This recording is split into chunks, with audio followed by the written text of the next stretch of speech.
Maikel, as an executive life coach, I think every day in your practice you must see people who are very successful and people who are striving to achieve success and perhaps struggling.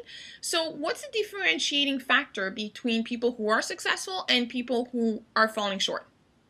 Well, that's a great question. Here's what it is that I've noticed over the years, talking to people week to week as they do this and as they do that.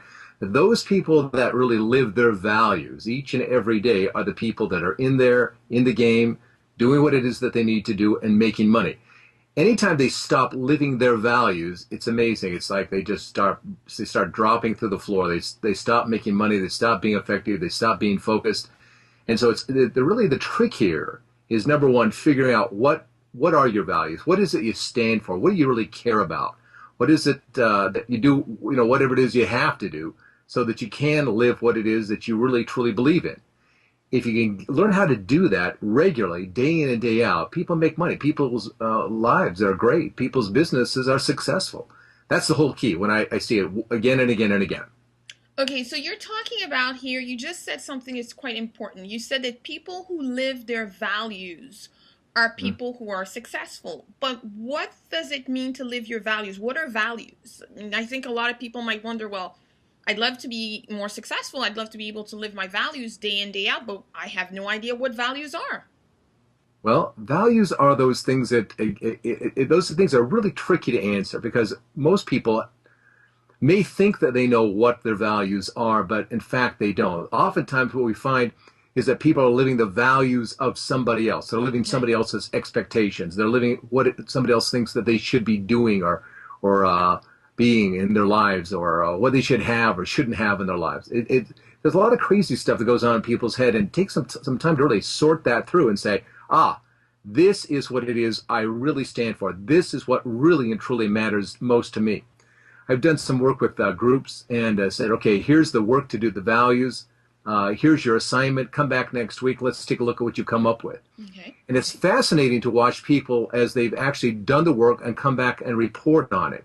They light up when they've really figured out what their values are. They light up like chandeliers. They're excited. They're animated.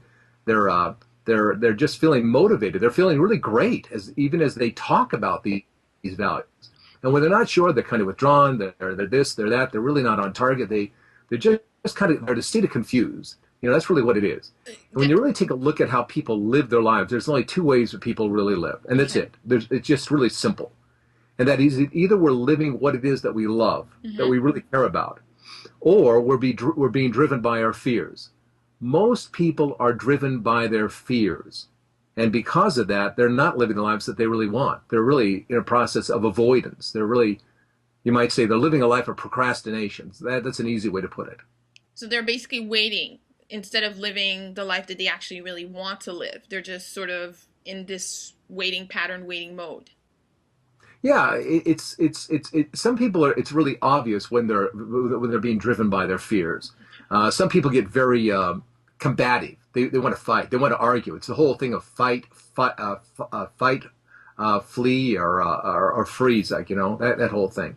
And when people are combative, you know that, okay, they're probably in their fear. People are in flight mode when they want to flee, when they want to get away. They're obviously also in being driven by their fears.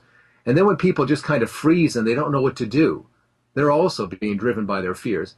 It's when people are really connected to their values, they say, hey, this is what I'm about. This is what I'm excited about. This is what I'm really passionate about. Not only do they say those things, but they also go and do it. That's how you know when they're really connected. I say it and I do it and I stay on it and I stay with it. I stick with it till I get it done and make it happen.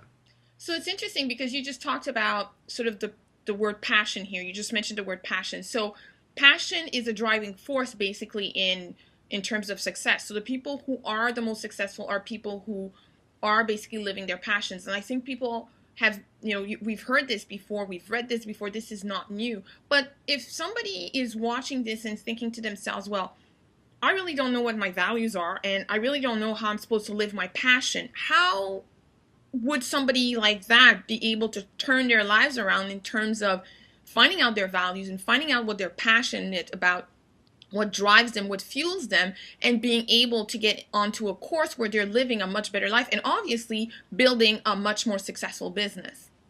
Well, that's really why the book Success on Purpose was written.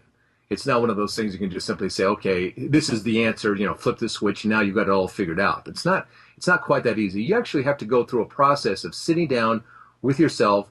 We've got in the book a whole list of values. There's, 3 or 4 pages, hundreds of values you can actually go through and take a look at and say, okay, is it this, is it this, is it this, is it this, is it this? And it's really a sorting process.